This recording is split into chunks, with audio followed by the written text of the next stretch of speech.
Thank you very much. It is for me a great honor to participate in this event together with such a distinguished list of speakers. We are here to discuss a topic which is of extreme importance from a political, social, and an economic perspective.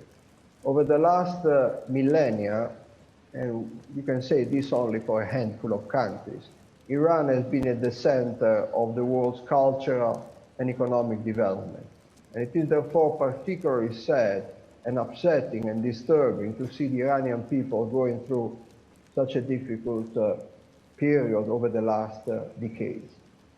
In my remarks, I will focus primarily on the Iranian economy because that's where my comparative advantage is.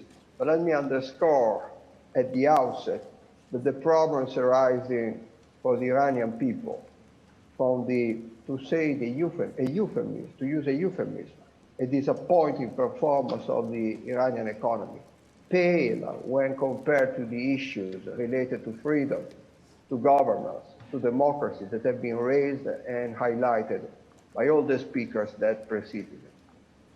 But going to the Iranian economy, even if we leave aside what happened in 2020, the results, the developments have been affected by the COVID pandemic. Recent economic developments in Iran were very disappointing. Real GDP, real output, declined by some 13% during 2018 and 2019. Inflation soared to 35% and is currently close to 40%. The external current account surplus shrank to little more than zero in 2019, and it turned into a deficit in 2020 for the first time since 1998. The unemployment rate, officially at some 11%, is estimated by the Institute of International and Strategic Affairs of Paris to be twice as much. Over the last 2 years, poverty increased from 11 to 16%, adding 3.7 million people to the poverty roll.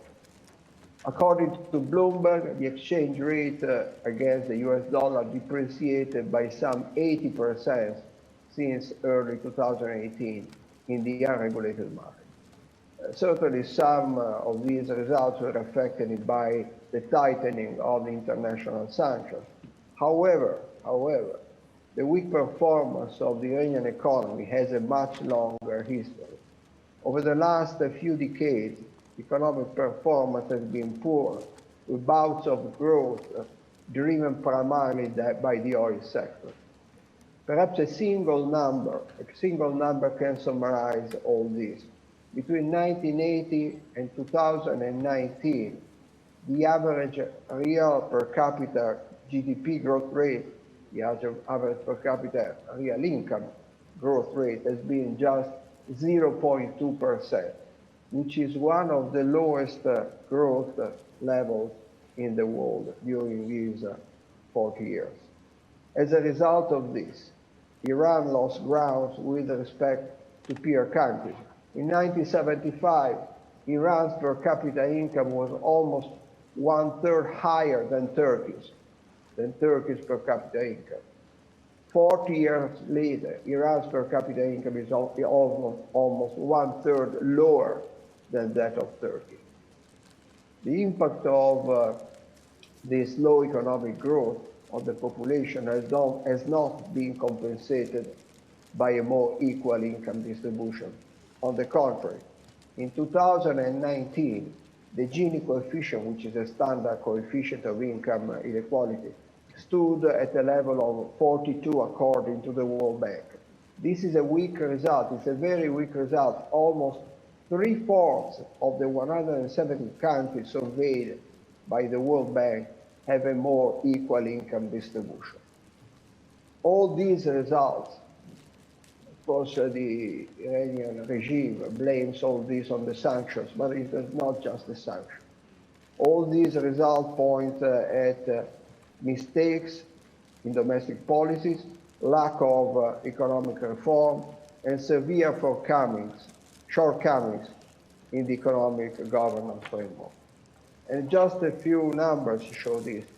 In the World Bank's doing business indicators, out of 190 countries, Iran ranks 104th in the easiness of getting credit, 113th in the easiness of getting a business electricity connection, 128th in the protection given to minority investors, 133rd in the easiness of resolving insolvency cases, 144th in the easiness of paying taxes, 178th regarding the easiness of starting a new business.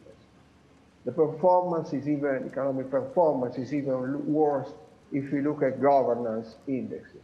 Again, according to the World Bank, out of 210 countries in 2019, Iran ranked 142nd for government effectiveness, 160th for rule of law, 179th for corruption, 184th for voice and accountability, 196th for regulatory quality, and 197th, pretty obviously, for political stability and absence of violence and terrorism. Since 1996, when the World Bank indexes became available, all these indicators show either a lack of improvement or a deterioration. A steady deterioration is also recorded in the Global Competitiveness Index of the World Economic Forum. Iran moved from the 69th position in 2019 to 99th position. Finally, let me mention the results of the 2021 Economic Freedom Index of the Heritage Foundation. Altogether, Iran ranks 168 in the 168th position in the world. It is in the last position in the Middle East and North Africa region. Iran scores about 10% below average for regulatory efficiency, 17% below the world average for labor freedom. Allow me to open a short parenthesis here to mention some key issues relating to employment and unemployment, to the labor market. The first is the high level of unemployment among the young, some 28% even in the official statistics. Second, there is a surprising association between the level of education and unemployment. The unemployment rate for college-educated youth is particularly high. For men and women aged between 25 and 29, it is close to 35% for men and 45% for women, according to the 2016-17 census. More education. This means that more education is associated with higher unemployment. The third feature that I want to highlight about the labor market is the social exclusion of women, labor participation just at 13%. Now let me go back to other aspects of the Economic Freedom Index of the Heritage Foundation. Iran is 23% below average for trade freedom, 33% below world average for government integrity, 40% below world average for property rights and judicial effectiveness, 45% below average for monetary freedom, 80% below the world average for financial freedom, and as much as 91% below the world average for investment freedom. These statistics, this data, this information lead us to a clear conclusion. Over the last decades, during the post-revolution period, the Iranian economy suffered from severe economic mismanagement, which added to the economic consequences of the political mismanagement that led to economic sanctions. This cannot last. This needs to be changed.